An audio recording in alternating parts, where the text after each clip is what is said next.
तो साफ हो गया है कि विधानसभा का चुनाव जेबी केसेस से रोहित दास ही लड़ेंगे।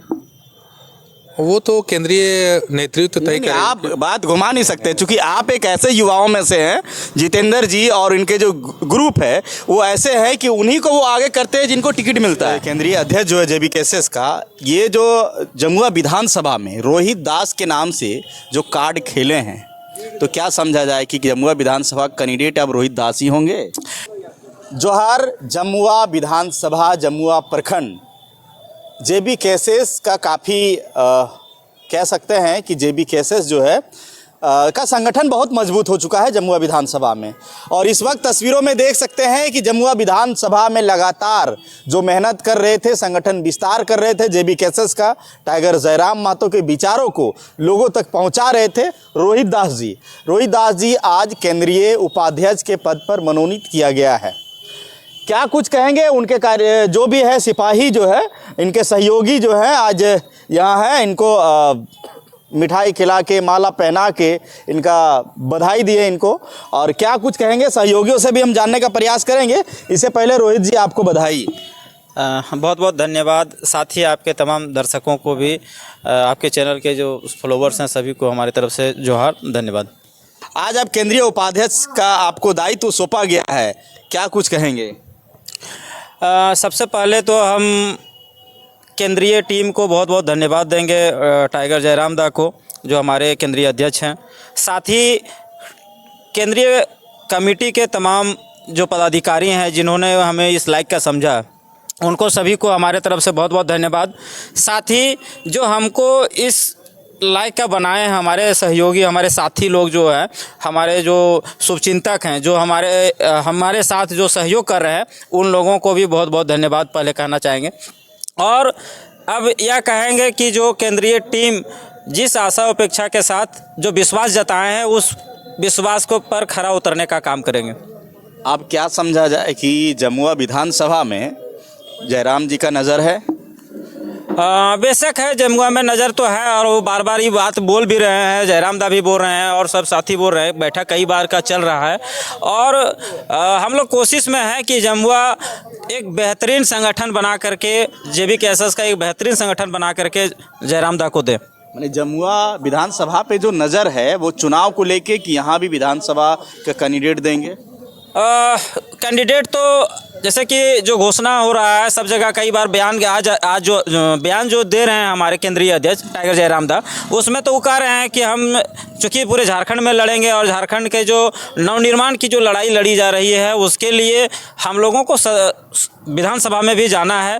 तब जा कर के जो यहाँ का सपना था, यहाँ के जो बलिदान दिए हैं, सपना था कि झारखंड का बेहतर विकास हो, निर्माण हो, उसके लिए हम लोगों को जाना चाहिए। और उस हिसाब से टाइगर जयराम दा का भी कहना है कि हम लोग मैक्सिमम सीट पर लड़ेंगे और उसमें जमुआ भी है। जयराम जी केंद्रीय अध्यक्ष जो है जेबी केसेस का, ये जो जमुआ विधानसभा में रोहित दास के नाम से जो कार्ड खेले हैं, तो क्या समझा जाए कि जमुआ विधानसभा कैंडिडेट अब रोहित दास ही होंगे। ये तो कमेटी तय करेगी उस समय, लेकिन हम लोग का काम है काम करना। हम लोग काम कर रहे हैं अपना, उस समय जो निर्णय आएगा पूरा कमेटी का वही मान्य होगा। ज़्यादातर कोई लोग यदि चाहेंगे, कमेटी के लोग, चाहे सेंट्रल कमेटी का लोग हो, चाहे यहाँ के लोग हो, यदि चाहेंगे कि नहीं रोहित दास रहना चाहिए तो रहेंगे। ज़्यादातर तो देखा गया है कि जेबी केसेस में जिन्होंने अगुवाई की है, चाहे वो हजारीबाग के संजय मेहता ले लीजिए, कोडरमा लोकसभा से मनोज यादव ले लीजिए, और जयराम जी तो है ही हैं, बाकी मोतीलाल जी है, देवेंद्र जी है, तो इन लोगों को जो है कहीं ना कहीं चुनाव की एक है कि इन लोग ही चुनाव उस जगह से लड़ेंगे। तो ये जमुआ विधानसभा में रोहित दास ही अगुवाई किए हैं, तो ये तो क्लियर हो जाना चाहिए कि रोहित दास ही यहाँ से चुनाव लड़ेंगे। देखिए, अगुवाई अकेले रोहित मुंह तो खोलिए, मुंह मीठा हो गया अब आपका, आप तो मीठा मीठा बोल के खोल दीजिए। देखिए, ऐसा नहीं कहना चाहिए अपने मुंह से ही, लेकिन बोले ना कि हम लोग पूरा संगठन बना रहे हैं, सभी का यदि मंशा होगा, सबका सहयोग रहेगा, सब लोग चाहेंगे यदि तो रहेंगे और दायित्व मिलेगा ऊपर से। यदि सेंट्रल कमेटी का दायित्व रहता है कि नहीं यहाँ चुनाव लड़ेगा रोहित दास, तो लड़ेंगे, कोई दिक्कत नहीं। लोकसभा की अभी क्या रणनीति है, अभी हाल ही में चुनाव है, अभी चुनाव लड़ने के लिए संगठन चाहिए और हम लोग संगठन बनाने के लिए प्रयास में हैं और संगठन बना रहे हैं। संगठन बनेगा, लोग वैसे भी विचारधारा से लोग जान रहे हैं कि झारखंड का जो दुर्दशा है वो 23 वर्षों में कैसे ये लोग किया है सो, और सेंट्रल गवर्नमेंट जो है उन्हीं का सांसद रहते हुए भी जमुआ हो चाहे आपका पूरे कोडरमा लोकसभा में है, कोई बहुत बेहतर उदाहरण वो लोग नहीं काम करके दिए हैं कि बहुत ज़्यादा बेहतर काम वो लोग कर दिए हैं सो। इसीलिए हम लोग जो स्थिति परिस्थिति है उसको लेकर के जनता के बीच जा रहे हैं। जो दुर्दशा है यहाँ इस क्षेत्र का, जो यहाँ का पलायन का मुद्दा है, यहाँ का जो विस्थापन का मुद्दा है, उसको लेकर के हम लोग कोडरमा लोकसभा में जा रहे हैं और हम लोग बहुत जल्द संगठन बना करके और जो अभी हैं उनसे सवाल करेंगे कि आपने जो 10 साल आपको यहाँ के जनता ने जो 10 साल दिया उसमें आप क्या किए यहाँ के क्षेत्र के लिए विकास के लिए और इसका पुनरुत्थान के लिए क्या किए आप लोग। ये सवाल हम लोग का रहेगा उन लोगों के बीच में। जी जोहार। देखिए आप क्या कुछ कहेंगे? सबसे पहले रोहित भैया को बधाई देना चाहेंगे, साथ ही केंद्रीय कमेटी के जो हमारे अध्यक्ष हैं जयराम दा को भी धन्यवाद देना चाहेंगे कि जमुआ विधानसभा के अंदर एक साफ़ सुथरा छवि, एक स्वच्छ छवि और एक युवा पीढ़ी को बदलने वाले हमारे रोहित दा जो आगे आए हैं उनको एक बहुत बड़ा प्रभार दिए हैं, केंद्रीय उपाध्यक्ष बनाए हैं। और आज के डेट में जमुआ विधानसभा में जो मुद्दा है, बहुत सारा मुद्दा है, लोग मुद्दा उठाते हैं, आंदोलन करते हैं, लेकिन आंदोलन बेच देते हैं। कई लोग कह रहे हैं कि रोहित दा आंदोलन नहीं करते, लेकिन हमें विश्वास है कि जब भी रोहित दा आंदोलन करेंगे वो आंदोलन सफल होगा, वो आंदोलन बिकेगा नहीं। चलिए धन्यवाद। इस वक्त तस्वीरों में आप देख सकते हैं जितेंद्र जी है, जो कह सकते हैं कि रोहित जी के काफ़ी सहयोगी रहे हैं और सहयोग करते भी हैं, चाहे जैसे भी हो। धनबल से सहयोग करते हैं, बलबल से सहयोग करते हैं, जनबल से सहयोग करते हैं, सभी तरह से जितेंद्र जी करते हैं। जितेंद्र जी, आज आप जिनको सहयोग कर रहे थे रोहित जी केंद्रीय उपाध्यक्ष बन गए, क्या कुछ कहेंगे? सबसे पहले आपके चैनल और आपके श्रोताओं को धन्यवाद। और रोहित जी आज उपाध्यक्ष बन गए, इसके लिए खुशी की बात है, क्योंकि हम लोगों को जमुआ क्षेत्र में JBKSS का एक बड़ा नेता मिल गया है और हम जैसे युवाओं को एक नई ताकत और ऊर्जा मिलेगा। इस क्षेत्र के युवाओं को एक नई ऊर्जा मिलेगा और टाइगर जयराम दा को जो विचार है उसको हम लोग उस विचारों को जन जन तक पहुँचाएँगे और उनके टीम को, JBKSS टीम को जमुआ विधानसभा में, कोडरमा लोकसभा में काफ़ी मजबूत करेंगे।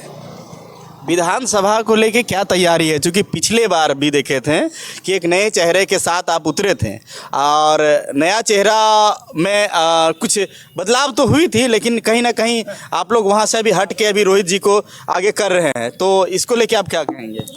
देखिए, हमारी एक अलग टीम है, आप कह सकते हैं जमुआ विधानसभा में एक अलग टीम है युवाओं की। पिछली बार मैं कहीं और ही सपोर्ट कर रहा था और वह टीम वहाँ पे काम कर रही थी। आज मैं उस टीम के साथ न रहकर पूरी टीम के साथ JBKSS जयराम दा के विचार पर चलने का जो निर्णय लिया है वह पूरी टीम के साथ हम लोगों ने बैठ कर लिया है। वह पूरी टीम जो है अभी टाइगर जयराम दा के साथ है और जयराम दा का जो कार्यशैली है, जो देखा जा रहा है, झारखंड के माटी, झारखंड के जल जंगल ज़मीन को बचाने की जो बात हो रही है, मुझे लग रहा है कहीं ना कहीं झारखंड को अगर कोई नवनिर्माण दे सकते हैं तो वो टाइगर जयराम दा है। इसलिए हम लोगों ने यह तय किया कि नहीं, हम लोगों को टाइगर जयराम दा के नेतृत्व में रहकर और झारखंड को एक नवनिर्माण के रास्ते पर ले जाने का काम किया जाए। और ऐसा नहीं है कि मैं अकेले यहाँ पर कुछ कर सकता हूँ, मेरे साथ सभी कार्यकर्ता आप देख रहे हैं अगल बगल जो भी हैं, इन लोगों की यह मेहनत है और हमारे एक से कुछ नहीं होगा। लोग, रोहित दास ईमानदार हैं, हम लोग ईमानदारी से काम कर रहे हैं इस क्षेत्र में, तो लोग हम लोगों के साथ जुड़ रहे हैं। और मैं पूरी विश्वास के साथ कहता हूं कि क्षेत्र में जाकर ईमानदारी से कार्य करने पर टाइगर जयराम दा की टीम में काफ़ी तेज़ी से बढ़ोतरी होगी। और जी अभी देखिए, हम आपको रोकना चाहेंगे। देखिए कि पिछले बार भी आप लोगों ने जैसे चेहरे को आगे किए और उनको टिकट मिला और वो विधानसभा के चुनाव लड़े, इस बार भी आप रोहित दास को आगे कर रहे हैं, तो ये तो साफ हो गया है कि विधानसभा का चुनाव JBKSS से रोहित दास ही लड़ेंगे। वो तो केंद्रीय नेतृत्व तय करेगा। आप बात घुमा नहीं सकते, क्योंकि आप एक ऐसे युवाओं में से हैं, जितेंद्र जी और इनके जो ग्रुप है वो ऐसे हैं कि उन्हीं को वो आगे करते हैं जिनको टिकट मिलता है। नहीं, तो अंदर खाने से कुछ तो होगा संकेत। ऐसी कोई बात नहीं, हम लोग मेहनत करते हैं, क्षेत्र में रहते हैं, युवाओं के दर्द को, महिलाओं को दर्द को समझते हैं और क्षेत्र में रह के सभी युवाओं को एक साथ रह के सेवा देने का काम करते हैं। तो एक अलग टीम है, अलग तरीके से काम करती है। पिछले बार हम लोग अलग जगह पे काम कर रहे थे, मैं बार बार इस बात को कह रहा हूँ, वो अलग की बात है। लेकिन ऐसा नहीं है कि जितेंद्र सिंह या तो और भी एनीबॉडी जो भी उस टीम के साथ है, 90% लोग हमारे साथ है। और हम लोग जब भी कोई निर्णय लेते हैं तो पूरी टीम के साथ बैठ के निर्णय लेते हैं। ऐसा ये निर्णय है ना कि रोहित दास लड़ेंगे चुनाव विधानसभा का? नहीं, हम लोग टाइगर मतलब आप लोग लड़ाना चाह रहे हैं ना? टाइगर जयराम दा के साथ हम लोग हैं। टाइगर जयराम दा अगर रोहित जी पे विश्वास करेंगे और अगर टिकट उनको करते हैं तो हम लोग उनके लिए तो करेंगे ही करेंगे। अगर दूसरे भी कोई आई तो हम उनके लिए भी करेंगे, क्योंकि हम लोग टाइगर जेबी केसेस में चूंकि ये जमुआ विधानसभा एससी सीट है, आरक्षित सीट है, और आरक्षित सीट में जेबी केसेस में रोहित दास के अलावा अभी जेबी केसेस में कोई है नहीं, तो साफ जाहिर है कि रोहित दास। नहीं, ऐसा नहीं कह सकते। जेबी केसेस में हमारे और भी दलित चेहरे हैं जिनको टिकट किया जा सकता है। ऐसी कोई बात नहीं है कि रोहित दास ही रहेंगे। हो सकता है रोहित दास को केंद्रीय टीम में रखा गया, वहाँ पे बढ़िया परफॉर्मेंस करे तो इनको लोकसभा भी चुनाव लड़ाया जा सकता है। और पार्टियों की तरह हो सकता है क्या कि जो उधर से तोड़ के जेबी केसेस में आया और उनको तुरंत टिकट मिल गया? जयराम दा तो ऐसा नहीं करेंगे, पूरी विश्वास है कि हमारे जो केंद्रीय अध्यक्ष है ऐसा निर्णय नहीं लेंगे। मतलब साफ हो गया है, चूंकि अगर बाहर से भी अगर कोई टूट के आएंगे दूसरे दल से तो तुरंत टिकट देने वाले नहीं हैं जयराम जी। तो जो मेहनत कर रहे हैं यानी रोहित दास, साफ हो गया है कि रोहित दास ही चुनाव लड़ेंगे, भले सामने से नहीं कहे। और जिस तरह से सूत्रों से जो जानकारी मिली है कि रोहित दास ही जेबी केसेस का कैंडिडेट होगा जमुआ विधानसभा से, सूत्रों की द्वारा जो जानकारी मिली है। और आज रोहित जी जो है सो केंद्रीय कमेटी के सदस्य बन चुके हैं, उपाध्यक्ष, बतौर उपाध्यक्ष पद भी मिला है इनको। एक बहुत बड़ी जिम्मेदारी, बहुत बड़ी दायित्व मिला है जमुआ विधानसभा में। अब देखिए क्या कुछ होता है। और इसी 24 में विधानसभा की चुनाव है और फिलहाल अभी बहुत कम दिन बचा है लोकसभा चुनाव की। अब लोकसभा में कितना फोकस कर पाते हैं, अपनी कमेटी को कितना विस्तार कर पाते हैं, कितना वोट ला पाते हैं, इससे एक समझ में आएगा कि विधानसभा चुनाव में क्या कुछ कर पाएंगे। तो बने रहिए आईना प्लस के साथ। जय हिंद, जोहार।